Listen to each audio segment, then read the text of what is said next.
Jamal and I is here with Anthony Crolla at the Crolla versus Burns press conference.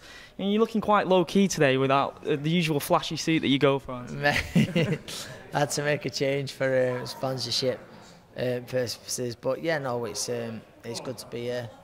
Good to be here. Good to announce the fight and now get on with the business part of things. The camp, the hard work. I mean, listen, the fight got announced yesterday, but camp didn't start today or yesterday. We've been in the gym for the past month or so now, so come October the 7th, I'll be ready. How excited! This is a fight the fans have been clamouring for a long, long time. How happy are you that it's taking place in your own hometown? Listen, it wouldn't have bothered me, so probably similar to Ricky, whether it be in Glasgow or Manchester, but I'm happy to be back at that arena, I really am. It means so much to me, and to be one of the first fighters. I know there's a show a few weeks before, but one of the first fighters to be headlining at that arena since it, for the reopening, and it means an awful lot to me, and I want to go out there and make the people proud who come to support me. It seems every time Matchroom come to Manchester, you're always the first name on the list. You headlined some amazing shows in the past. Do you feel like you're building a legacy towards going to be a legend in Manchester boxing? I mean, it's not for me to say, but people say nice things, and it means a lot to me. And being a young Manchester lad, there's probably no accolade really. So I'm very blessed for the support that I get off people, and to be involved in these big Manchester nights. I'm the lucky one who gets to dance under the lights. This is a crossroads. It's been described as a crossroad fight for both of you. Fighting under the bright lights of Manchester, the must-win situation for both of you. Is this the kind of pressure that you thrive under as a professional athlete? Certainly, I just use that as motivation. I turn it into motivation, and so it's no secret the winner will be almost guaranteed a world title shot. Thereabouts. The loser then has to decide whether he wants to retire or whether he wants to work his way back up again.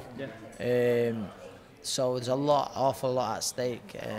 My plan is to be winning world titles again, and to do that I've got to make sure I win on October the 7th.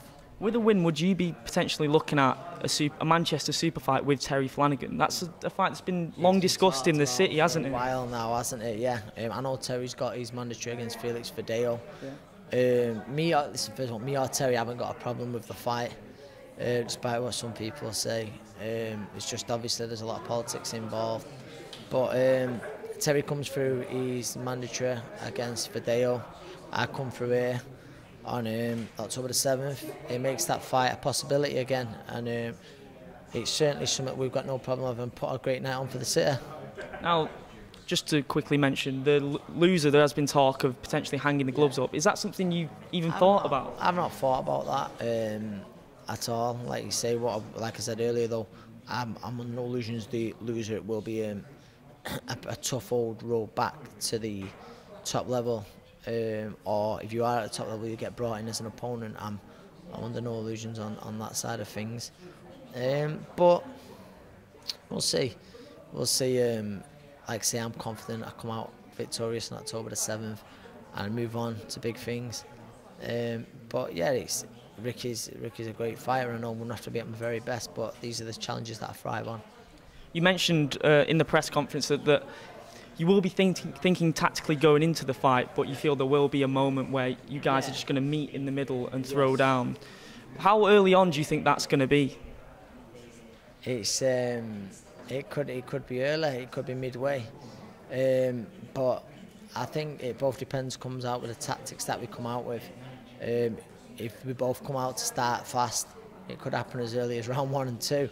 It all depends on tactics. We're going to go away now, work on a game plan, which I'm sure Ricky and Tony will and his team, and we'll take it from there. But one thing I'm almost sure is that there will be some tasty exchanges. The last time we spoke, you were commentating on Sam Hyde's last fight at the Bowlers Exhibition Centre. He's since joined up with you guys at Gallagher's gym. What's it been like having him around the gym? He's been a great addition as Sam, and I give Sam his due. He's not one to shy away from hard work.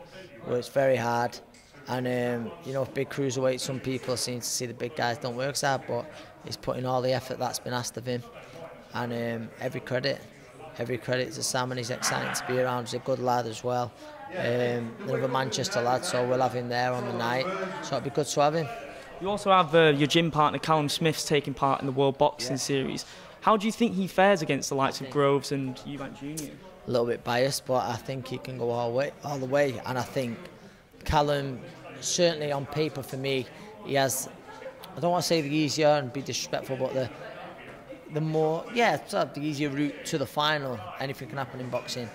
And you'd expect him, in that final. But I fancy Callum, put up on the night. He took him out on top against any of those fighters, and there's some top fighters in that tournament, and it's something I'm really looking forward to.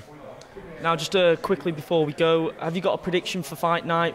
Maybe what round you're looking to finish it, or whether it's going to go to a decision? Listen, you look throughout Ricky's career, not only a great fighter, but very durable at the top level, so I'm expecting 12 hard rounds, and I believe I come through a 12-round hard fight. I had hard points decision. I'm confident I will do, but I'll have to work every step of the way for it. Okay, appreciate the time with us, Anthony. Thanks a lot. Cheers, mate. Thank you.